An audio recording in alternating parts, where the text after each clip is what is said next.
Hello there! Welcome to Trade Talks. I'm Bashar Atif, your host. In this pod episode, I would like to tell you what Trade Talks is really about. It's a show which tells you insightful and deep information about global issues. However, in this first episode, we're going to be talking about if trade is actually good or bad for the world as a whole. We understand that our viewers are all across the world, so we will be talking about how it's good for both developing countries and developed countries. We'll be taking it a step further, talking about how it's good for high-income people and also our lower-income people as well. We will give you an insightful analysis. This is completely not biased, as we use references which can be found at our website, and we also research using unbiased sources. In our show, we aim to provide you with the most accurate information which can help you understand world trade and why it's great for us.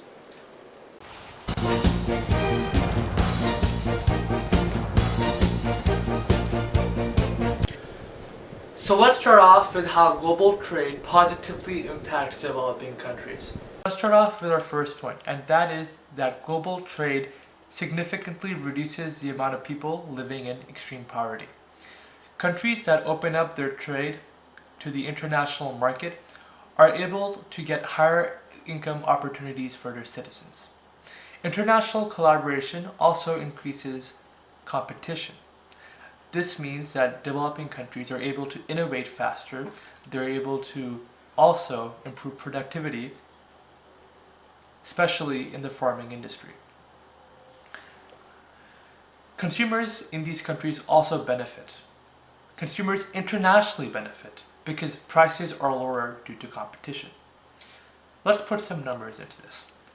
120 million people living in absolute poverty declined from 1993 to 1995. 2 years of severe international trade agreements. And that was 120 million people saved from extreme poverty. Countries who have embraced international trade in the recent years have reaped great benefits. Examples of these countries include Vietnam, India, Uganda. They have all experienced higher and faster levels of growth than comparative countries which have not opened up to international trade. This is very important as currently a lot of the world's population is living in severe poverty.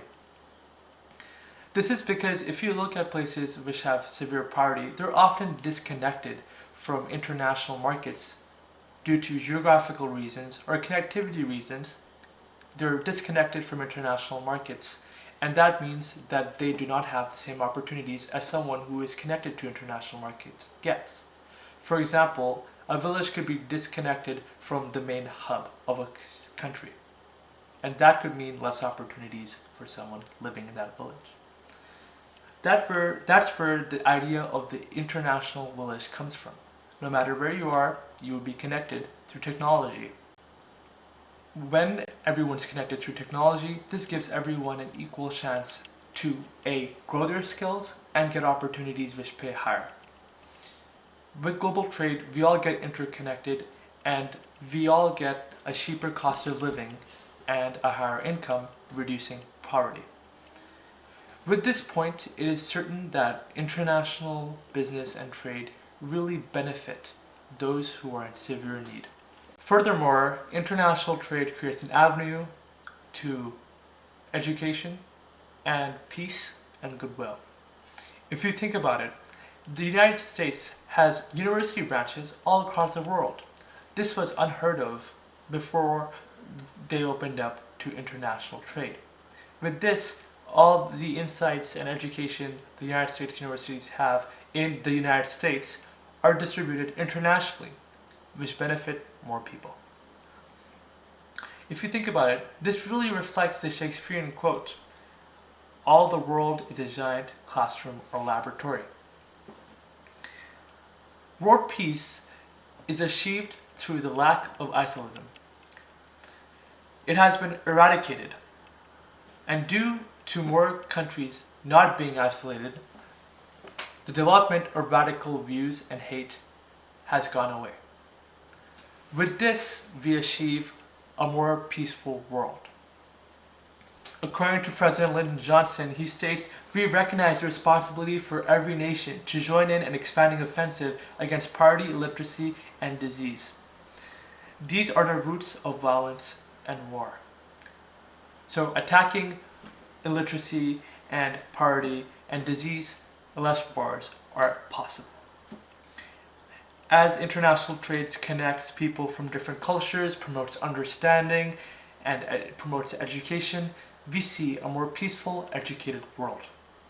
With more connections internationally, we can see that surpluses are more evenly spread, which really helps people in poverty and people in developing countries. This proves that the interconnection of all these nations creates good for all. Although it could be argued that the jobs created abroad cause more harm than good, that they're unethical, and they turn these countries into a dystopia of manufacturing, that is simply not true. Every economy needs a manufacturing state to become mature. Over time, these countries will become mature. Furthermore, ethics are improving with the help of government, activism, and responsible governance in corporations. We see that as years go by, ethics are increasing, meaning that these countries can for sure mature using ethical labor. Now with the impacts on developing countries is all wrapped up, let's move on to how it positively impacts our developed countries. Furthermore, international trade actually benefits many in the manufacturing industry and also benefits people in general as more jobs are created as a whole. These days, through the use of technology, you don't need to book a flight to Japan in order to do business in Japan. You can simply hop on a video call and sign a few PDFs, and there you have yourself a business agreement. These international links can be used for a lot of purposes, including skill creation in more remote parts of the world. Through the internet and technology, we can communicate with producers and consumers all around the world. Protectionism is the only thing which is in our way, and protectionism sadly only saves jobs in specific industries which the country might not even have the comparative advantage to begin with. The higher the prices we pay for goods which do not have a comparative advantage, the less we have left to put on the goods we have a comparative advantage in. Similarly, if we have more skilled workers in places where we do not have a comparative advantage, we are losing those skilled workers in the places we do have a comparative advantage. Global trade does not destroy jobs, it just reshuffles them. Let me explain to you statistics with further proofs that global trade increases international business. For example, in 1970, there were 71 million manufacturing jobs. As the US opened up to international business in 2012, there were 138 million manufacturing jobs. So the US actually saw an increase in the manufacturing industries. Furthermore, many believe that e-commerce and interconnectivity only benefits developing countries as we get cheaper products. That is not true. In the long run, through interconnectivity, these developing countries will be able to advance a lot faster into mature economies through more interconnectivity. This is especially better as greater connectivity internationally through e-commerce makes every worker more efficient, productive, competitive, and this also reduces prices for each consumer. This results in a net benefit for everyone. A report by Broda and Weinstein counted 71,000 product varieties in 1972. In 2001, there were nearly 260,000 product varieties. In 2001 money, an average American would have to pay 2.6% of their income to keep the variety they had back in 1972. This also proves to you how much cheaper products are nowadays compared to the days where the United States was more protectionist. to cheaper products due to increased competition and comparative advantage, lower income residents and citizens are benefited significantly. If you think about it, most big box retailers have a large import of internationally imported cheaper goods, which benefit most of the population. Having less international trade results in lesser product diversity, which is bad as it increases costs and affects the people who are most vulnerable in developed countries. This is a solid point as it illustrates how a wide variety of products which are imported internationally and which have a cheaper price actually benefits the most vulnerable people in our developed countries. Let's talk about how international trade actually has a positive impact on developed countries' productivity, efficiency, and output. According to the Federal Reserve Bank in the United States, manufacturing output has risen by 80% in the last 25 years. Furthermore, manufacturing output has been increasing by 8-fold since 1947. This tells you that as the United States opened up themselves to international global trade, their manufacturing got better. Countries benefit from automation and their strong IT expertise to improve their output in all industries. Increased efficiency and competition means cheaper goods for everyone internationally. This also means better working conditions as humans have to do less work for more output. US exports of international goods nearly reached 1.4 trillion in 2018, accounting for 56% of all US exports. The US Department of Commerce estimates that exports of manufacturing goods directly impact 6 million US manufacturing jobs. This accounts for nearly half of the jobs in the manufacturing industry. This means that if the US does not trade internationally, they will lose 6 million local manufacturing jobs. The biggest moneymaker for developed countries is the service sector. Without international trade, it would also be very hindered, as many of these services are provided internationally.